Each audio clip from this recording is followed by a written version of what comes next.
बहुत समय पहले की बात है। एक जंगल में एक शेर रहता था, पर वह शेर बूढ़ा हो चला था। उसकी शक्ति क्षीण हो गई थी। उसमें इतना बल शेष नहीं था कि जंगल में जाकर शिकार कर सके। इस स्थिति में उसके समक्ष भूखे मरने की नौबत आ गई थी। एक दिन अपनी गुफा में बैठा शेर सोचने लगा, यदि यही हालत रहे तो मेरी मौत तय है। मुझे कोई ना कोई उपाय सोचना होगा ताकि बैठे बिठाई ही भोजन की व्यवस्था हो जाए। वह सोचने लगा और कुछ ही देर में उसे एक उपाय सूझ गया।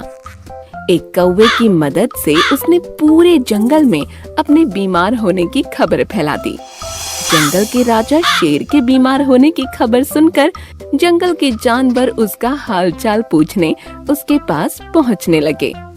शेर इसी ताक में था। जैसे ही कोई जानवर उससे मिलने गुफा में प्रवेश करता, वह उसे दबोचकर मार डालता और छक कर उसका मांस खाता। हर दिन कोई न कोई जानवर उसे देखने आता रहता और शेर को गुफा में ही शिकार हाथ लग जाता। उसके दिन बड़े आराम से गुजरने लगे।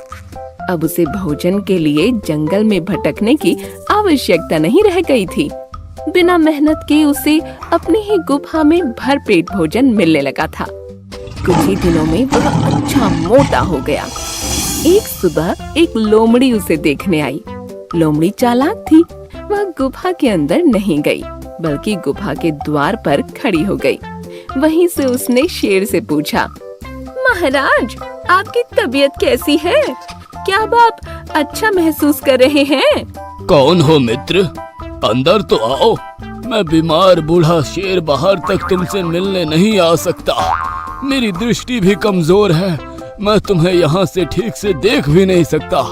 आओ, मेरे पास आओ। मुझसे आखिरी बार मिल लो। मैं कुछ ही दिनों का मेहमान हूँ। शेर ने फुसलाकर लोमड़ी को गुफा के अंदर बुलाने का प्रयत्न किया।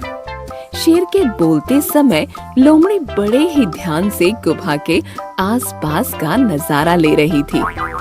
शेर की बात खत्म होते ही वह बोली, महाराज, मुझे क्षमा करें, मैं अंदर नहीं आ सकती।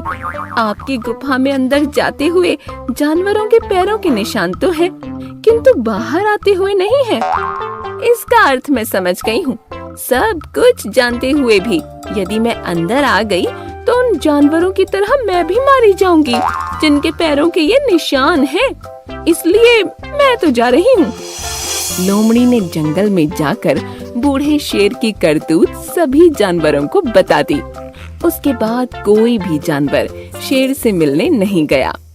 इस तरह अपनी बुद्धिमानी से लोमड़ी ने न सिर्फ अपनी जान बचाई, बल्कि जंगल के अन्य जानवरों को भी शेर के हाथों मरने से बचा लिया।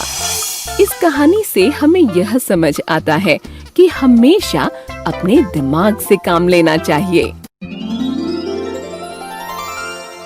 मध्य प्रदेश के जंगल में बहुत से पक्षी रहते थे।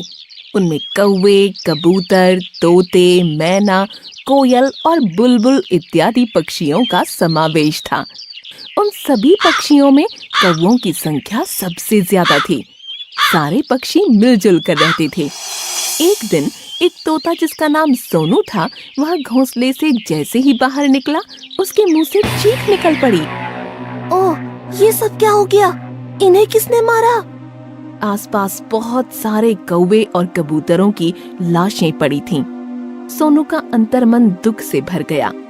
उसके सामने उसके कई दोस्त छन्नू, बल्लू, भूरा और कन्नू मृत पड़े थे।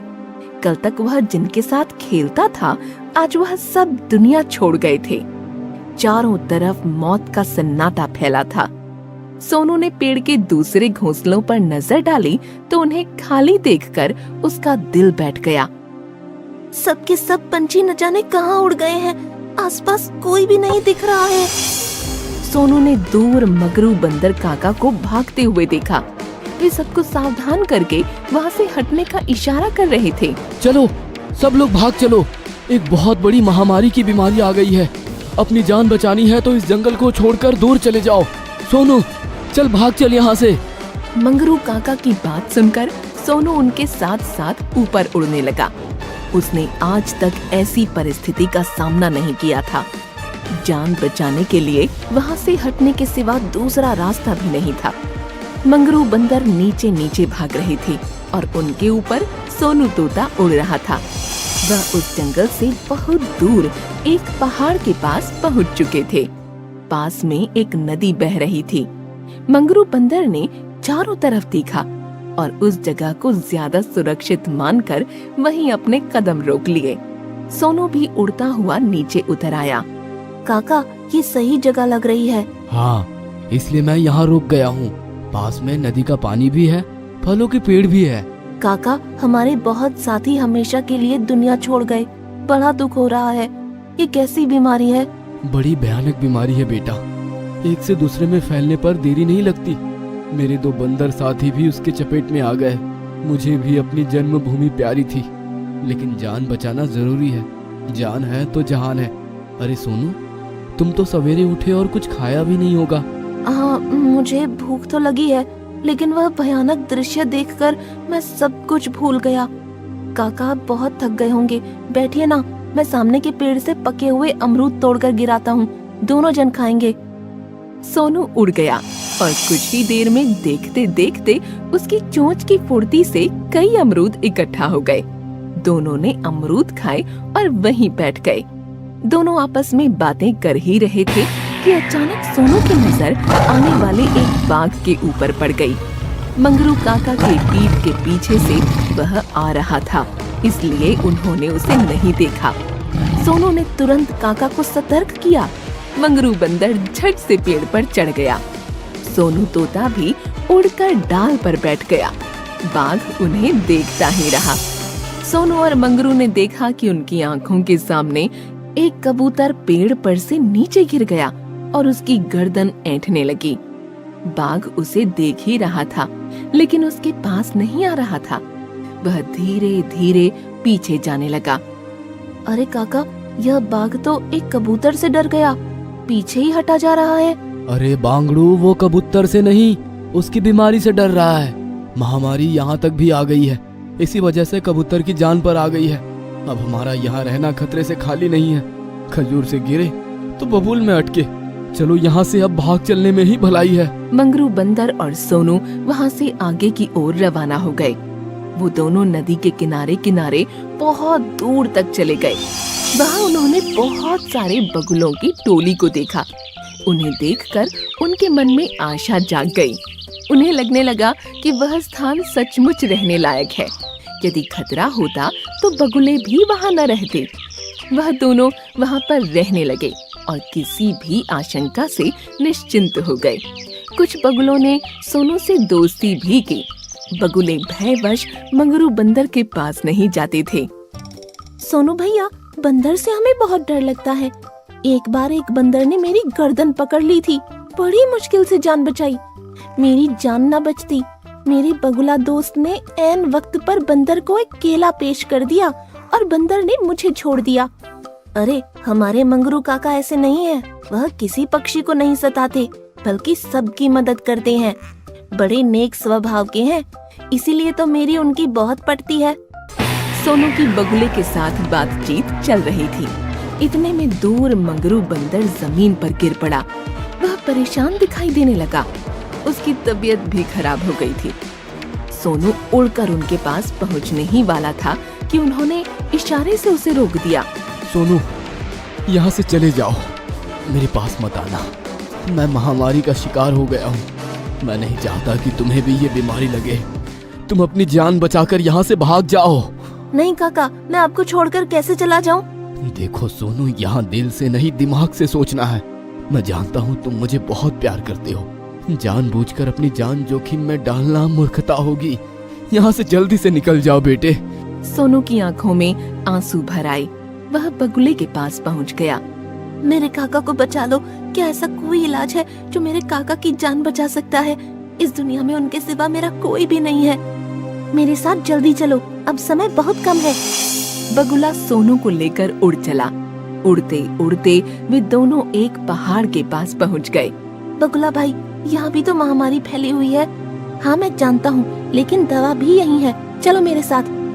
पहाड़ पर एक जड़ी बूटी देखकर बगुला रुक गया। उसने उसे तोड़ना चाहा तो एक सर्प बीच में आ गया। सोनू ने उड़कर सर्प को चोंच मार दी। सर्प पीछे मुड़ गया। सोनू ऊपर उड़ गया। उसने फिर से सर्प को अपनी तरफ मोड़ने के लिए चोंच मार दी। इधर सोनू ने बड़ी चालाकी से सर्प को अपनी तरफ व्यस्त कर दिया और उधर बगुले ने जड़ी बूटी को अपने कब्जे में ले लिया। जैसे ही जड़ी बूटी बगुले और सोनू के हाथ में लगी, वे दोनों उड़कर अपने क्षेत्र में पहुंच गए। उन्होंने देखा मंगरू बंदर अचेत पड़ा था। काका, मैं दवाई लेकर आ गया हूँ, अब आपका अच्छे से इलाज हो जाएगा। आंखें खोलिए ना, दवा खिलाता हूँ। मंगरू बंदर के मुंह से कोई आवाज नहीं आ रही थी। देखो तोता भाई, तुमने आने में देर कर दी, अब इन्हें कोई नहीं बचा पाएगा।